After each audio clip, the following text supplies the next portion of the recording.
Hello and welcome back to the third round. We have a new addition to the collection this week. I just received this little class 2065 of the ÖBB, that's the Austrian Federal Railways, and I thought we should have a first look at it together. First, let's have a quick model overview. The model is a so-called export model, which was released and sold exclusively in Austria in 1985. It was then made available to customers worldwide in 1986. I do not have the 1985 Austrian brochure, but you'll find the model on page 7 of the 1986-1987 export model brochure under model number 3139. The model remained available for sale until 1988. On to a few vital statistics. The model measures 10.6 centimeters buffer to buffer. It has a plastic body mounted on a metal chassis. The model is equipped with a mechanical reverser controlling a 3-pole motor which drives 3 axles equipped with 2 traction tires. The model is fitted with electric head and tail lights. It's 2 on each side. The top headlight or tail light is blind. The model is fitted with relax couplings on both sides. Now let's have a quick overview of the prototype for context. Our model represents a ÖBB Class 2065 shunting locomotive. This type of locomotive was commissioned in the 1930s by the German Wehrmacht, which needed a locomotive that could be operated in areas at high risk of explosion or fire, such as ammunition depots or refineries, for example. The result of the commission was the WR360 C14. This is an abbreviation for Wehrmacht Regelspurlokomotive. The 360 is the number of horsepower, C is the axle arrangement, and 14 is the axle load, so 14 ton in this case. 261 units were produced for the Wehrmacht by many manufacturers between 1938 and 1944. The locomotive followed the Wehrmacht everywhere it was involved during World War II, and as a result a few units were left behind as the German troops withdrew. These were transferred as war reparations to railway companies outside of Germany.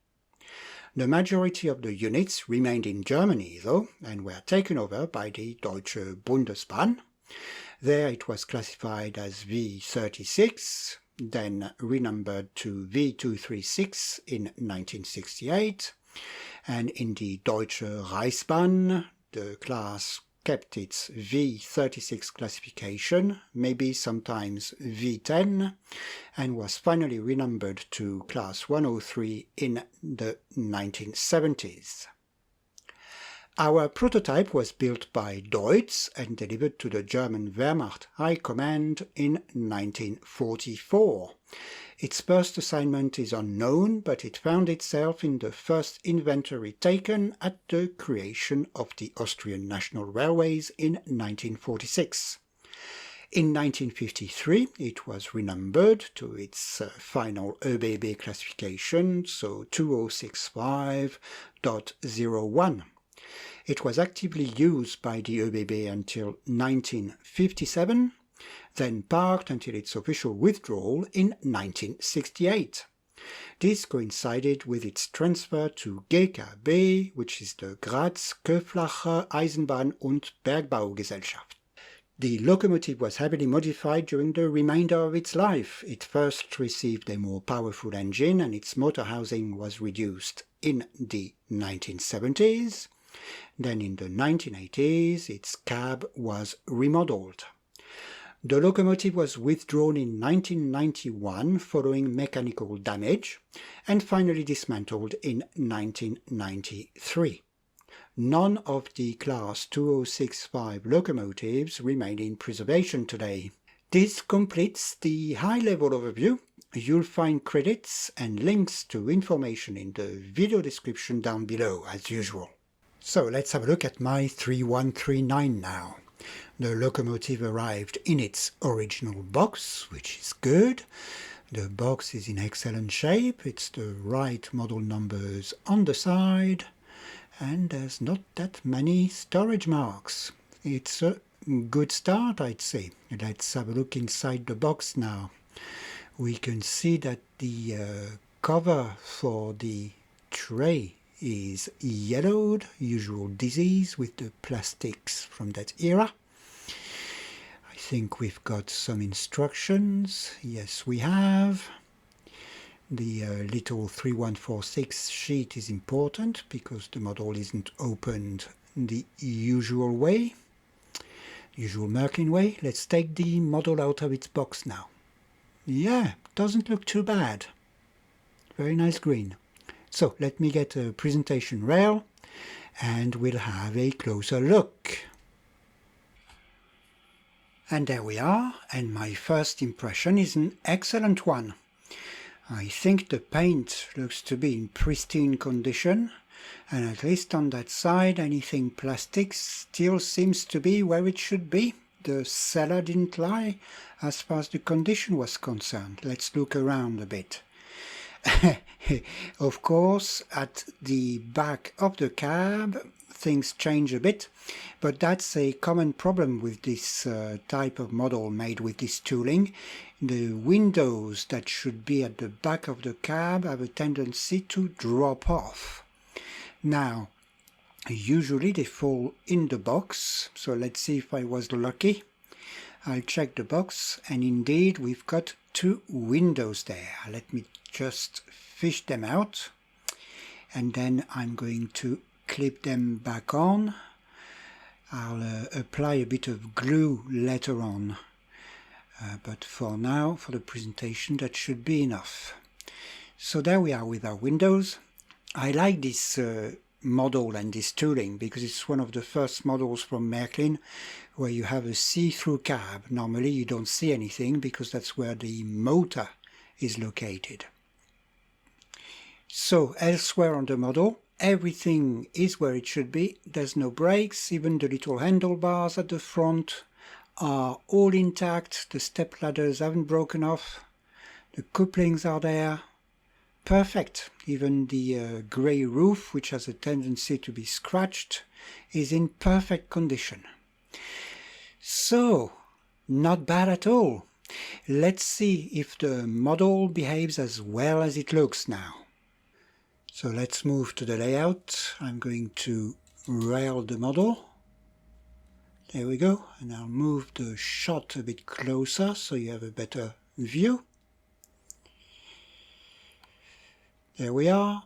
And let's give it a bit of power for the reverser. Excellent. And the locomotive is moving. Very good. Okay, that's a good start. Let's have a go on the layout now, just to see. We're off.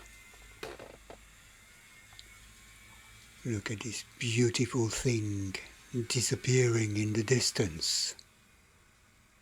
Yeah, it's a bit noisy. It definitely needs a service. It can manage the braking sections at the station. That's good.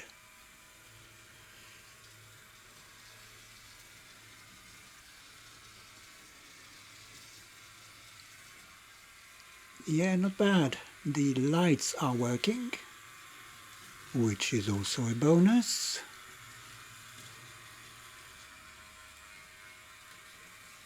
Let's have another go.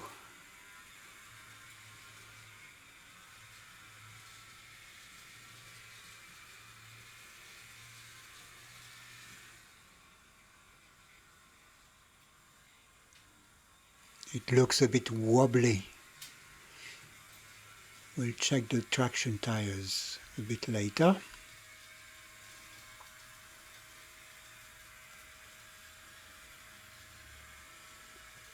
Isn't it beautiful?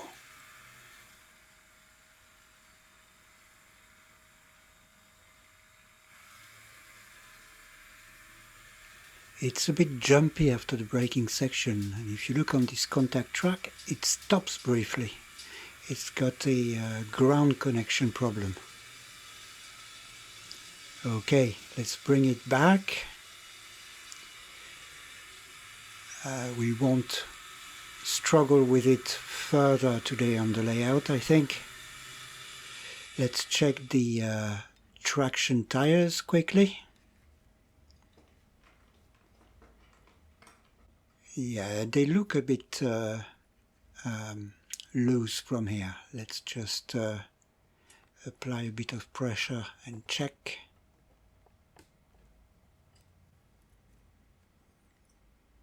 Yeah, you can see them move.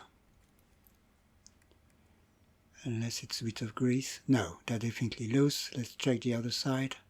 Same thing. So we're going to need a new pair of traction tires. And just for your benefit, if you're interested, the access screw for the body is located under this little cover, which can be removed. So you don't need a screwdriver for that. You need just to gently lift it up.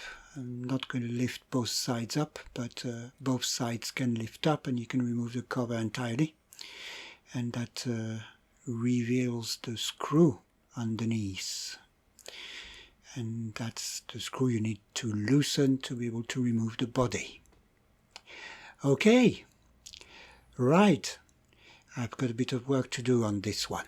We might do a running session because I've got quite a few of these shunters in various editions.